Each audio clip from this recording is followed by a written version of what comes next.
today Mr. Robert Marsh and Renee Aziz. Dr. Marsh is the director and founder of Successful Schools, Inc., which is a professional development and technical assistance organization comprised of university-based trainers with classroom experience. The mission of Successful Schools, Inc. is to transform empirical research into practical strategies. He also serves as an adjunct faculty at New York University, where he has taught courses in adolescent development, educational psychology, behavioral assessment, behavioral consultation, and applied psychology for the classroom teacher. His current research activities focus on positive behavior support as it applies to school-wide and classroom systems, the efficient and effective use of functional assessment methodology to develop individual support plans, and early intervention to prevent reading failure. Let's give a round of applause to Mr. Robert Marsh. Joining Mr. Marsh is Mrs. Renee Aziz. Mrs. Aziz began her career as a behavior consultant. In that role, she trained school staff to conduct functional behavior assessments and worked closely with students and teachers to design and implement effective behavior management plans. After receiving her degree in school psychology, Renee practiced as a school psychologist in the Indianapolis area for several years. There, she was able to step out of the traditional role of school psychologist and work more intensely with school staff on prevention and intervention, helping to establish building intervention teams and establish procedures for collecting universal screening data to identify students in need of additional support and intervention. Help me welcome Renee Aziz. Thank you, Ms. Turner. Hi, everybody. I was nervous after seeing that wonderful presentation that we just had. Good job. Now you're supposed to make it a little more animated, but I can do it. I can do it. So it's not often that you have two keynote presenters, and so I bet you're like, what is that about? Actually, Dr. Marsh, Rob, as I affectionately call him, and I work together a lot. We are doing lots of work around Indiana and in Louisiana about how to best support schools that are in kind of corrective action framework. So they are really having trouble in some issue and they need some support to come up with a preventative plan. How can they address the issues that they're seeing? And as you'll see during our presentation, we really play off of each other. And we're kind of yin and yang. We're very different, but when we're together, there's harmony. So we hope that we can share some good things with you today. We'll be walking around. We don't like to stay up here on this stage, but I will get us started, and then Rob will wrap us up. As Ms. Turner mentioned, I've done a lot of things. I'm trained as a school psychologist, and I come all the way from Indiana. And when I left Indiana, there was snow. So I'm so glad to be here in Austin and enjoying the sun. So I'm enjoying it. My husband is with me. He's enjoying it. Everything, I think I'm happy, except for my hair is not happy. You got a lot of humidity here. So I should have prepared better, but hey, I'll take the sunshine over the snow any day, no matter what it means for my hair. But so right now in Indy, I don't, although that's my home, I was raised in the South, and right now I spend a lot of my time still traveling south, although I do some work up closer to home too. But right now I kind of lead a professional development training firm, and we spend all of our time traveling across the nation, working with educators just like you on a variety of things. Our niche kind of is how to talk with educators about culturally responsive practice. That's not something that we talk about a lot in our schools, so that's one thing that we get a lot of calls for. We also do a lot of work around assessment and how to address disproportionality, which is what I went to graduate school to really get a handle on, and studied under one of the leaders in that area, Russ Skiba. And then we also do a lot of work around response to intervention and all of its essential components, and what we're going to talk about today, positive behavior support. And not just positive behavior support support in the sense of here, let's acknowledge kids for doing stuff they should do. But how do we create frameworks for being proactive so that we can minimize behavior? That's really what, in essence, PBIS is all about. So that's what Rob and I are going to share with you today. Now, we've got some session goals, and I'd like to review those with you shortly, but after experiencing what you just heard and being a better you, we're not only here to learn about things and catch up with colleagues, but we're also here to have fun, right? Right? Okay, good. I'm glad, because I like to have fun. So we're going to do some things that I hope are fun. Some of you have already started to participate in our audience response poll. We wanted to engage in you in some comments, and they're on little yellow half sheets of paper around the table. So if you haven't had time to see one of those, feel free to text in your response. I'd love to see what you think about some of the questions that we've got for you. But what we really want to do today is just take a look at what are some trends related to suspensions, the use of suspensions, and then consider why are we using practices such as suspension in school and out of school, and even expulsions in our schools. There has to be a reason why we do things, and so we will really reflect on some of the rationale behind the use of some of those practices, and then, given that we use those practices, what are the outcomes associated with them? So those are some of the things that I'll share with you, and then Rob will share with you what we have learned from practice in terms of how schools can really start to engage in some promising practices to reduce suspensions and expulsions in our district. So let's get started with just a look at some data. Here's that poll that I was telling you about. Again, that's what it looks like on your yellow sheet of paper.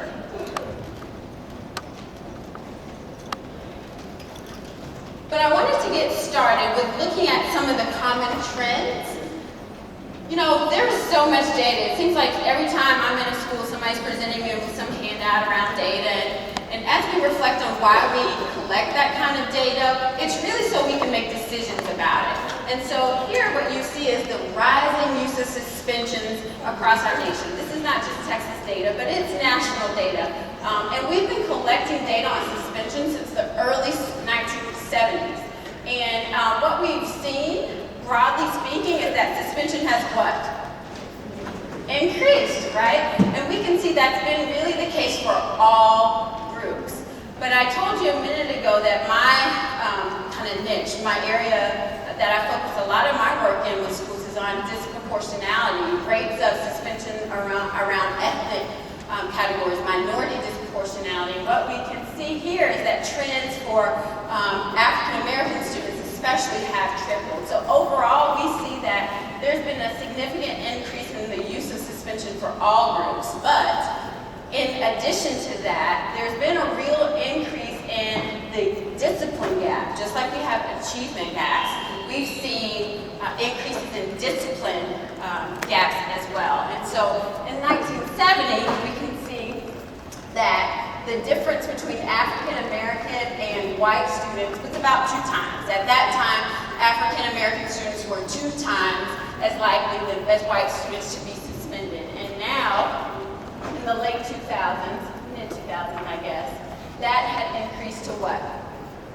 3 times, right? So we are not only seeing those trends for all students, but again, that gap is increasing, and those are national trends. So of course we see that nationally, but I'm sure you see that in Texas. In fact, I know you do.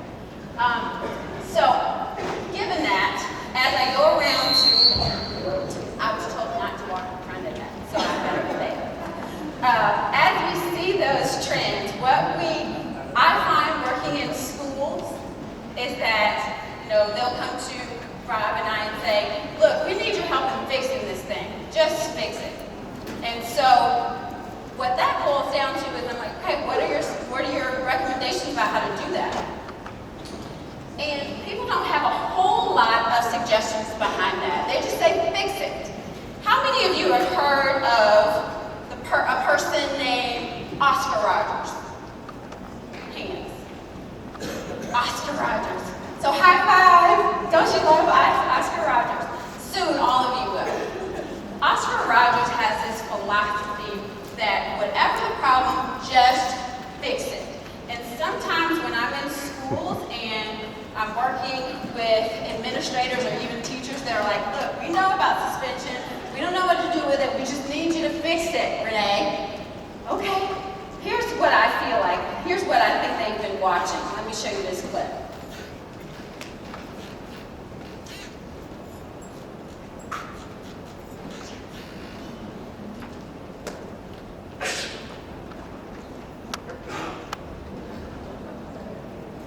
Week on Wall Street. Today alone, the Dow plunged 678 points, closing below 9,000. Here to talk more in depth about the economic crisis is Weekend Update's new financial expert, Oscar Rogers. There's Oscar.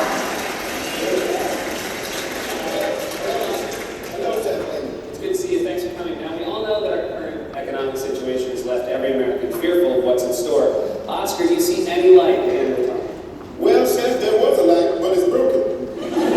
Somebody needs to crawl down to the end of that tunnel and fix it. Okay, well, that doesn't sound very promising. It's that. These people need to fix it.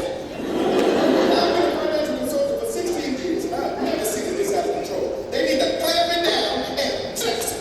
When I wake up tomorrow morning, it better be fixed. But how do we go about fixing it specifically? Take it one step at a time. Identify the problem. Fix it. Identify another problem. Fix it. Repeat as necessary until it's all fixed. Fix it.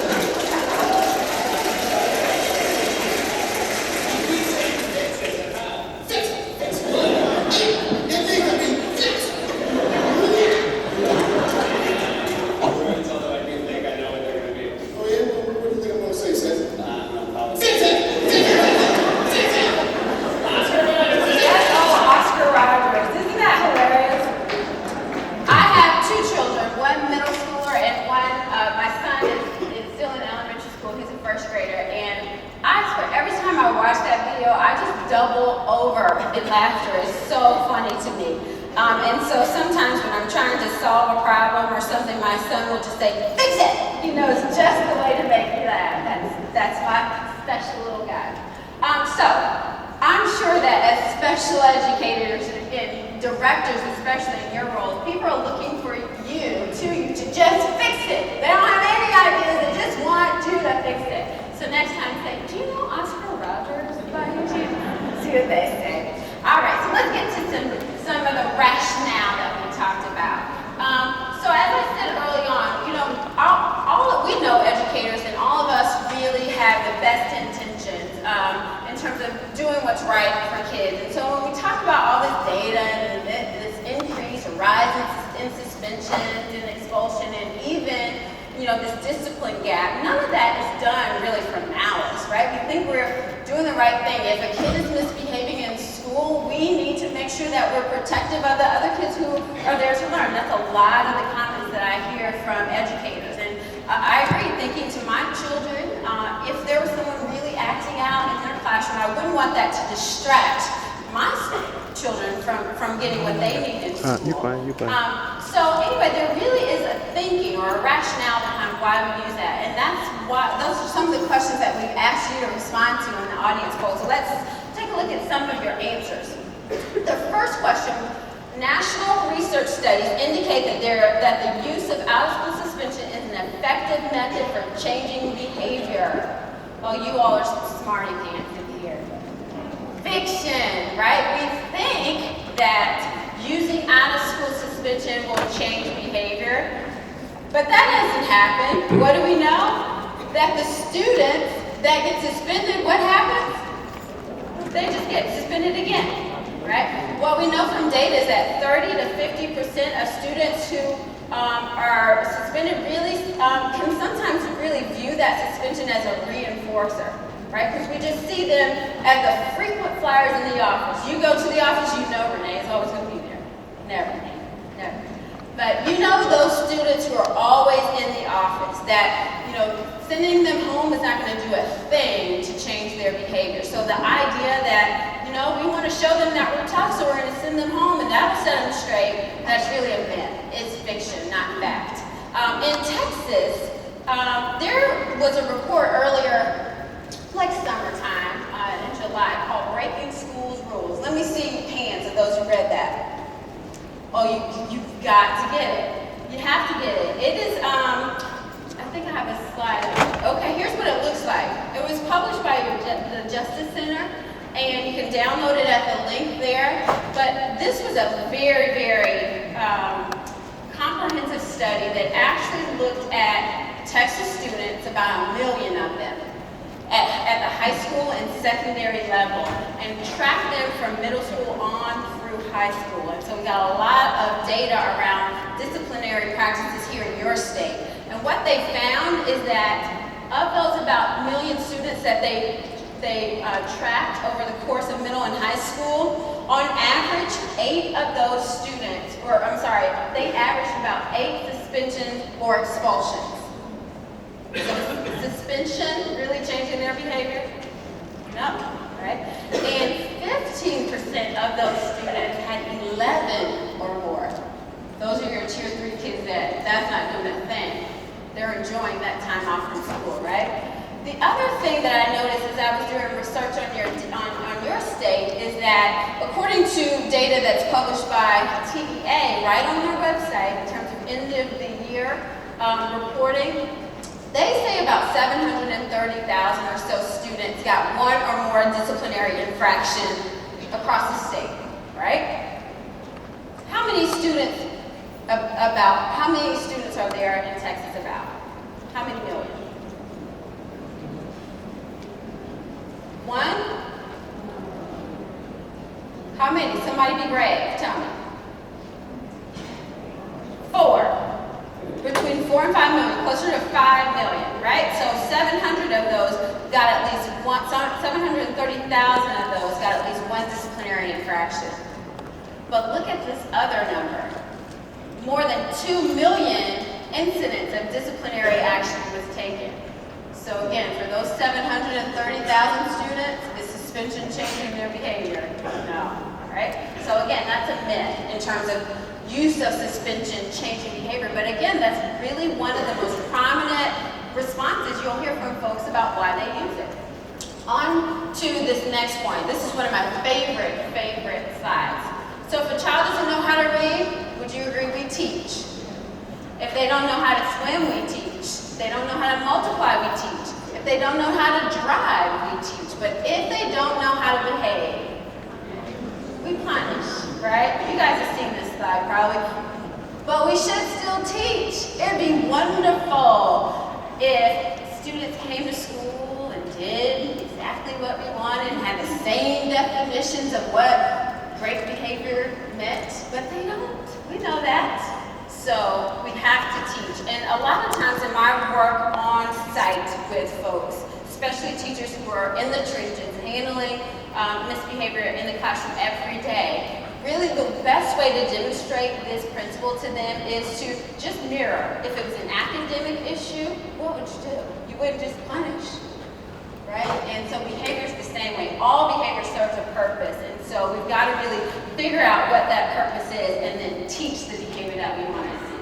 So what we really want to do is get to the point back to, I'm a Southerner, as I said, I don't know if I mentioned, but I was born in Georgia, raised in Georgia, and then moved to Indianapolis to go to high school. But I remember family members and reading all the time, this whole saying of it really takes a village. And I know I'm preaching to the choir here, but it would be nice, again, if kids came to school already prepared, but they don't, and so we've got to teach them that behavior.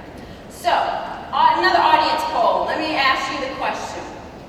What percentage of Texas students, remember we said there were about 5% of them, were disciplined ISS, OSS, expulsion, or a discipline center? So we're lumping all of those infractions together. You think it was 31%, 7.5%, 14%, or 23%? Show of hands for 31%. 7.5%. 14%. And 23%. All right, let's see what the answer is. 14%. Who said 14%? I saw a hand over here. Somebody said 14%. I think it was you right there. I'm going to give you a Starbucks card. I like treats. Woo! I'll sit right here at the end of the stage for you.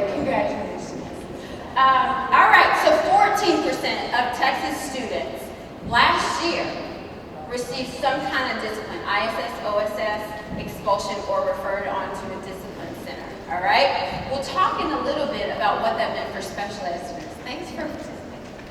All right, here's another question we answered. In general, the use of suspension and expulsion correlates with better outcomes in terms of lower dropout rates and higher achievement, right? If we get rid of the bad kids, then we can do the job of teaching. That improves achievement.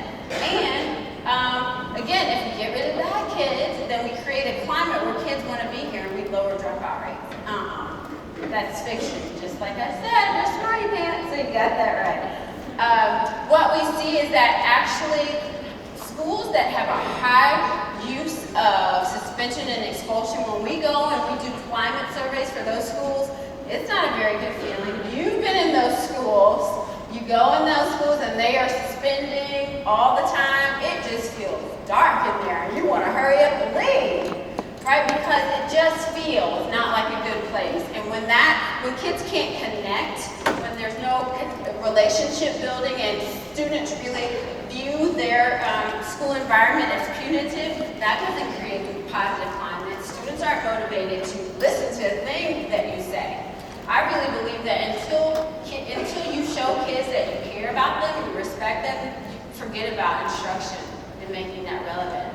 You have to connect with kids first. And so really we see that actually it's just the opposite. Use of suspension, high rates of use of suspension and expulsion really leads to poorer climates. Again, from that Breaking the Rules report, which really I'm going to encourage you to download, we see that of all the students who were suspended or expelled, 31% repeated a grade at least once. That's high, 31%. And 5%, in contrast to this, only 5% of students who had no disciplinary action repeated a grade. Obvious correlation there between being out of school, missing instructional time, with then achievement. Right? So using suspension is not at all going to increase achievement as we think. Again, this is the rationale behind using it as we think it would. All right. I'm going to skip over that. Here's another question you've answered. Using suspension and expulsion policies to manage behavior make us better able to ensure equity. Now, I already told you this was kind of my niche, right? That's also fiction. We see a true discipline gap. Tomorrow at my breakout session, I'm going to talk all about minority disproportionality and really share with you some solutions to that I found in my work and my collaboration with Russ Skiba over the years. And what we consistently see, just like the data that we looked at